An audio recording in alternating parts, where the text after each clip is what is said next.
அனைவருக்கும் பொங்கல் நல்வாழ்த்துக்கள். பொங்கல் பண்டிகையுடைய சிறப்பு என்னென்ன, இதோட தொடக்கம் எங்கிருந்து வந்துச்சு அப்படின்னு தெரிஞ்சுக்கணும்னு ஆசைப்பட்டேன். நான் தேடி கிடைச்ச சில விஷயங்கள் எல்லாத்தையுமே உங்ககிட்ட ஷேர் பண்ணிக்கணும்னு நினச்சேன். அதுக்காக தான் இந்த வீடியோ. தமிழ் மக்கள் சாதி மதத்தை ஏற்றுக்கிறதுக்கு முன்னாடியே மனிதத்தை ஏற்றுக்கிட்டாங்க அப்படின்றதுக்கு சான்று தான் இந்த பொங்கல் பண்டிகை. தமிழ் மக்கள் சாதி மதத்தை கடந்து இந்த பொங்கல் திருநாளான அறுவடை திருநாளை கொண்டாடுறது தான் இதுக்கு ஒரு சாட்சியும் கூட. தமிழர்களோட மிக முக்கியமான உணவு அரிசி, அதாவது நெல். தைப்பொங்கல் அன்று அந்த நெல்லை விளைவிக்க நமக்கு எதெல்லாம் உதவியாக இருந்துச்சோ அதற்கெல்லாம் நன்றி கூறி புதிதாக வந்த நெல்லை அறுவடை செஞ்சு அரிசியாக்கி பொங்கலிட்டு வழிபடுறது தான் இந்த பொங்கல் பண்டிகை. சூரியன், மாடு உள்பட இயற்கை தெய்வங்களுக்கும் உதவியா இருந்த எல்லாவற்றுக்கும் நன்றி கூறி பொங்கல் வைப்பாங்க. பொங்கல் பண்டிகை 4 நாள் விழாவாக கொண்டாடப்படுது. முதல் நாள் போகி பண்டிகை. மழைக்கடவுளுக்கு நன்றி சொல்றதோட தன்னோட பழைய பொருட்களை எரிச்சு விழாவாக கொண்டாடுறோம்.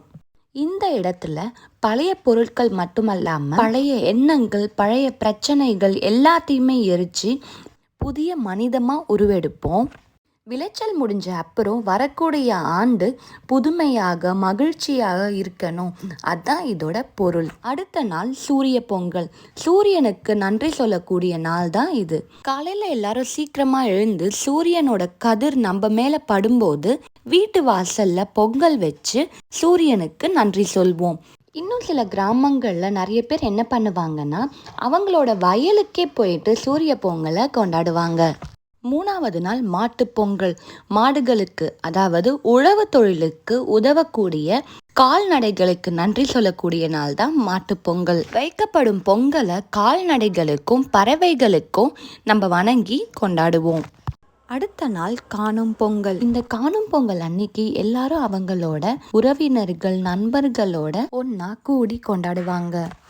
தை 13, 14, 15ஆம் தேதிகளில் தமிழ்நாடு மற்றும் இலங்கையில் பொங்கல் அப்படின்ற பேரில் கொண்டாடுறோம். கர்நாடகா மற்றும் ஆந்திராவில் மக்கர் சங்கராந்தினும் கொண்டாடுறாங்க. தை 13 பஞ்சாப் மற்றும் ஹரியானாவில் லொஹரி அப்படின்னு கொண்டாடுவாங்க. இது கோதுமை அறுவடை திருநாள். தை 14, 15ஆம் தேதியில் அசாமில் நெல் அறுவடை திருநாளாக இதை கொண்டாடுவாங்க.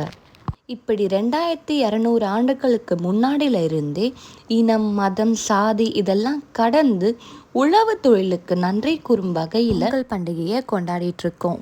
உலகமெங்கும் வாழும் தமிழர்கள் பொங்கல் பண்டிகையை மிகவும் விமர்சையா சிறப்பாக கொண்டாடிட்டு இருக்கோம். அனைவருக்கும் இனிய பொங்கல் நல்வாழ்த்துக்கள். நன்றி.